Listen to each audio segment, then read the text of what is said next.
welcome, and today I'm going to talk about effects, but I'm going to talk about, I'm going to go anti-effects on this one, alright? So if you're into effects and you want to buy every effect pedal out there, this may not be the video for you.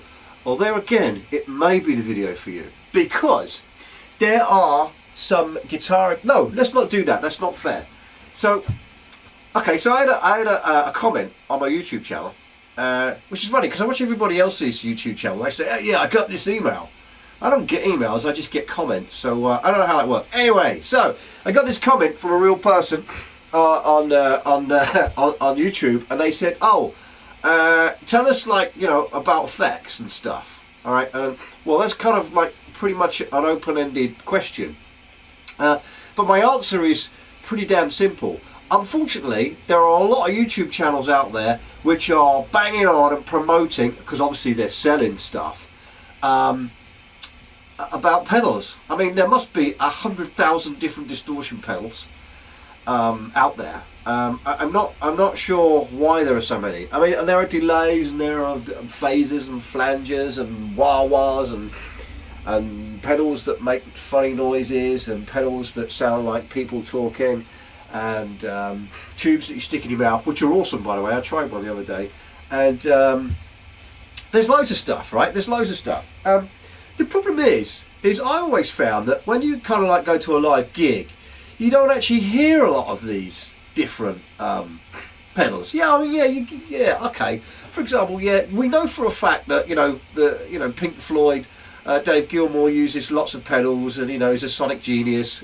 As much is the same for The Edge from U2. But when you actually kind of listen to the live stuff, go on YouTube, have a listen to it. You don't hear a heck of a lot of that. Obviously, U2, he's got that kind of delay kind of sound that also Brian May uses. But basically, other than that, there's very few people where you'll hear lots and lots and lots of effect all the time, or a lot of the time. You hear lots in recordings and stuff like that. And then when you go see a live band and they play it, and they don't have all the effects that these guys have, you don't really miss them.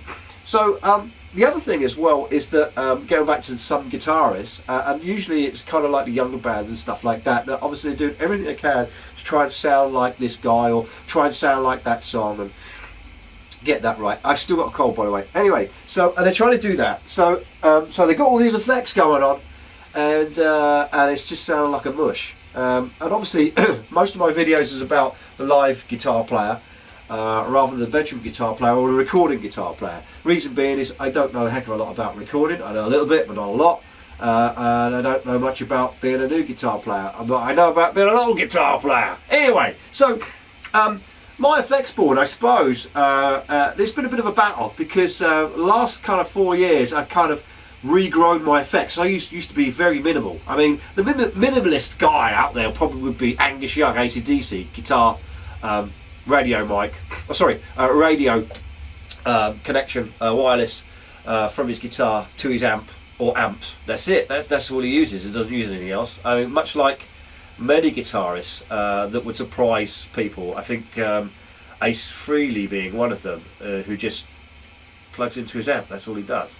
And the sound they get out is unbelievable live. But anyway, so I think the answer to the question is that, yeah, I mean, these are great, these pedals, and they sound great, and they've all got a different sound, all these sort of different distortions. Let's start off on a distortion first, right? Now, I use distortion on an amp, whichever amp I happen to be using. Well, like today, I've got like a Blackstar HT5, which is like a little amp with like a really big sound. So I don't have a distortion pedal at all. I don't own one. I used to own one, I think. I used to own an OCD, and I used to own, what else did I own? I can't remember. I think it was, I can't remember. It's an MXR thing. But that's all I used to own, really. And a lot of guys might own like a little pedal, like an overdrive pedal or a booster pedal, like a Bad Monkey little distortion pedal, or maybe a booster kind of overdrive pedal to boost their lead sound. I don't use that either, because I use a multi-channel amp setup usually. So I use a Blackstar Series 1, it's got 4 channels, and now I use them all. I use all them channels to create because I feel I get more sonic differences rather than hitting pedals. You know, I prefer to use the 4 channels for the different sonic capabilities rather than using, you know, effects. However, there is room for effects. Now, on my pedal board, you'll see below me right now, hopefully if I've got a picture of it, you'll see there's not much going on my effects pedals these days. I'm very minimalist. Basically, first off, I've got, let's go through the chain. Let's go through the amp first. I mean, obviously I don't use, oh, I'm out of tune, I'll tune that in a minute. But basically the amp is just, I think everything's set at like kind of 12 o'clock apart from the treble. Because of the lamp I have to boost the treble a little bit. I think the gain's at, I don't know, 10 o'clock. So not like, I don't use a heck of a lot of gain on a rhythm channel. And the volume's not up too much because, you know, it's not up too much because it's, I don't want to annoy the neighbours too much. Anyway, so you could probably hear, here's my reverb.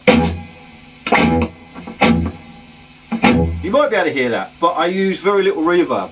Last 2 gigs I didn't use the reverb at all. I switched it off because the room had its own reverb, and you can't beat room reverb. If the room's got reverb, you can hear it when you're playing. Obviously, it might change when after sound check because obviously it fills up with people and it takes away that kind of reverb-ness. Obviously, you have to add a little reverb, but you know, be mindful of that because if you've got a room which has got high ceilings and it's kind of hard room and like the sound's bouncing off the walls, you're not going to need a lot of reverb. If you use reverb, it will mush your sound up. So be careful with reverb. So generally, my default setting is like that or off, just so you can hear the reverb. I'll put it on full, so you can hear. So that's the kind of reverb I use, which is kind of like a plate kind of reverb sound, because I like that. It's snappy and it doesn't hang around too long and mush up my sound. So it's kind of like a short tail on it. It's kind of edgy sound, bit like if you listen to Van Halen, listen to his reverb sound. It's kind of similar to that. It's nice, short and snappy, but it's got, you can hear that kind of depth to it when you actually play on notes.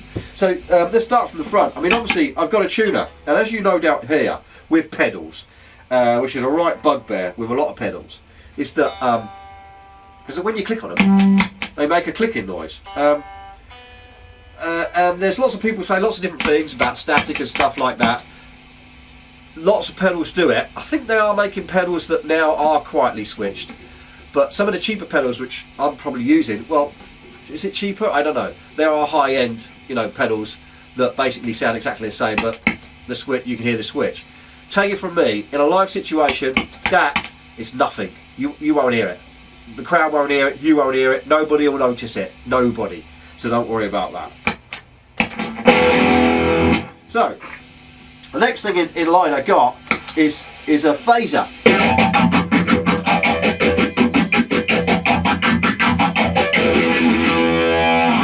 As you can hear, there's not a lot of phase on it. I mean, I could drown it. I could drown a lot more phase into that if I wanted to, but I don't.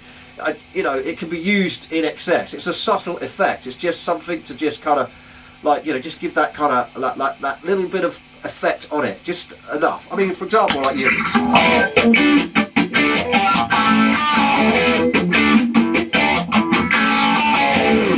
That's it. It's perfect for that kind of stuff.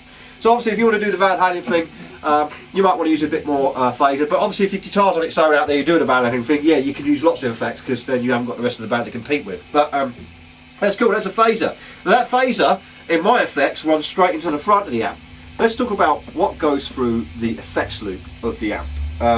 Which I have 3 effects, obviously, which go through the effects loop. The reverb, which you've heard already, and I've got a chorus. And I got delay.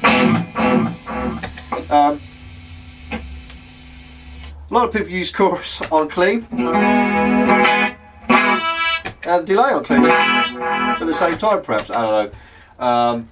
Don't do a lot of clean songs, so I wouldn't know. But generally, yeah, I'd probably use a bit of chorus on clean. The other thing about this chorus, the one I'm using anyway, is it's got a level on it, which is always cool. So if you want to.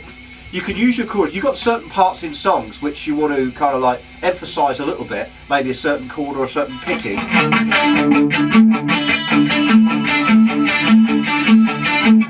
put the chorus on, and that just puts you out there in the mix just a little bit more than you normally would be, because you can just raise that level. Plus with the, you know, the kind of the brittle kind of edgy sound of the chorus will stick you out there anyway. So that's a good thing to have. So you have to be careful not to go too much with chorus, again, because it just saturates it. It just sounds makes you sound cheap and nasty.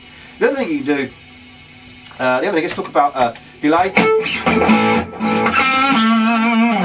Most people probably will put a delay on for lead soloing.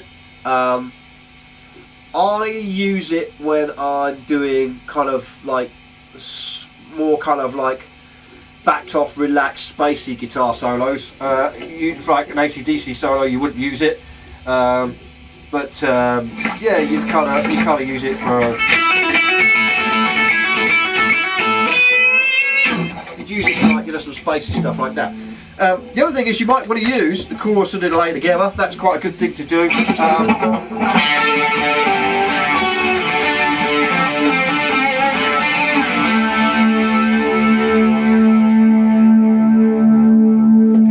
I would never use them two in a solo. I have done. It's just really mushy. You just can't hear what you're playing. You think it sounds great, but if you hear a recording, someone's got a camera now playing, you think, blimey, it just sounds like a load of mush. So you have to be really careful with that. So they're all in the effects loop. So I run a system where like some of the leads go in the front and some of it goes in the effects loop. But that kind of thing I'm gonna save for another time. How to set that up, because you know there's loads of different ways to do that. But the last thing I want to go into before I move back up the guitar is probably the effect I probably use more than anything else on this board, apart from perhaps reverb if I need it, which is the wah-wah pedal. Now this wah-wah pedal, the biggest problem I have with a wah-wah pedal, I always had a wah-wah pedal, and I love wah-wah pedals, and the problem is, ever since I first had one, which was donkeys years ago, the problem is, I always struggled when I was going into a solo, hit the button, and hit the button to get it back off again. For me, it was like too much. And then they come out with this one where you don't have to hit the button, you just kind of... You just put your foot on it, and it just starts working, which is ace. Which is great. So I highly recommend that. Why push a button, switch it on and off when you can get one that just switches itself on? I never understood that, but that's great. It's fantastic. There's some other buttons here, which just control my main gigging app, my main gigging rig. So I can't use them in this instance because I'm just using this little Blackstar HT5, which hasn't got the same switching system as a Series 1. So, but hey ho, I can still use all this stuff through this app. The other thing, obviously, I got there last but not least, is the SmoothHound radio. I don't know. Some guitarists don't like a lead, and there's no way around it for them. They have to use a lead. But the thing is, once you get rid of that lead and you use a wireless system, you never go back. You can never go back. And I even use, because I use like rechargeable batteries and stuff like that. Save the planet, boys and girls. Basically, I use it all the time. I'm using it now. It's kind of on the guitar now. It's on. So that's effects. But the point of this is maybe to show you that you don't need a lot of effects or really expensive effects in order to sound good. These effects that I got now, apart from the Hoff, the reverb Hoff, which in hindsight I think I paid way too much money for that, because there are I think Moeer got perfectly good. I think you can get really cheap effects and they sound a bit noisy. The amps in this room sound noisy because of the lighting, but in comparison with some people that I've heard, they need noise gates and all sorts of stuff to shut this up. But this is like quiet as a mouse, pretty much. There's a little bit of hiss because I got the lights here. But the thing is, I mean, these are like I don't know, I think like £50 or $60 each, and they're really good effects. They're small, they're compact. You can space them so you can click on them really easily.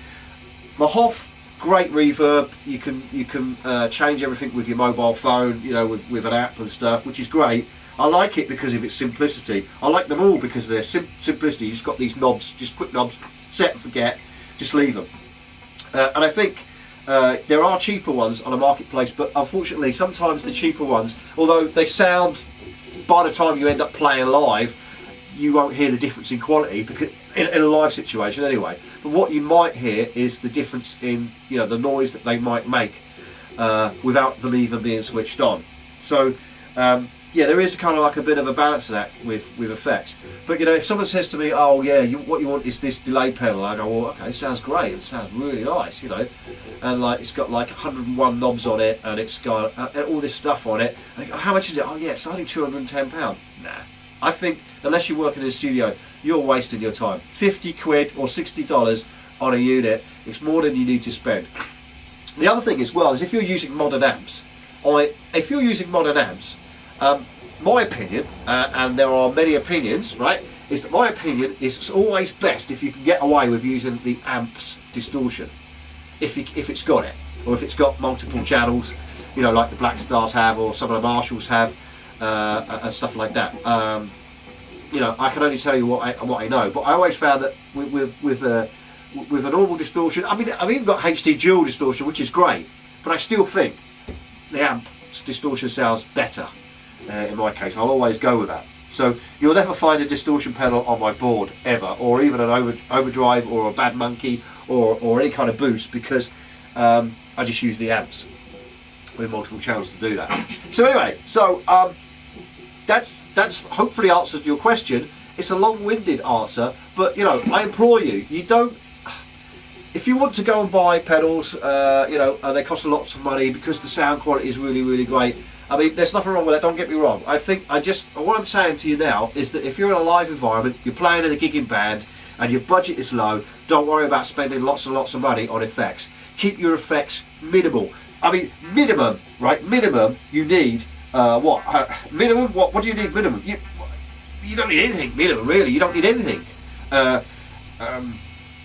Really, you don't need anything. I mean, I'd say get yourself a wah-wah pedal, because they're great. You don't have to do lead solos. You know, there's other uses for them.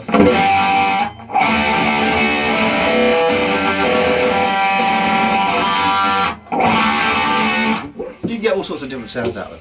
So, yeah, I mean, you don't need any pedals. That's what I'm saying. But anyway, if you do want some pedals, like I use a few pedals, yeah, I mean, I would say, you know, maybe a chorus, a delay, at least a chorus, a delay. Obviously, a tuner, which I got here.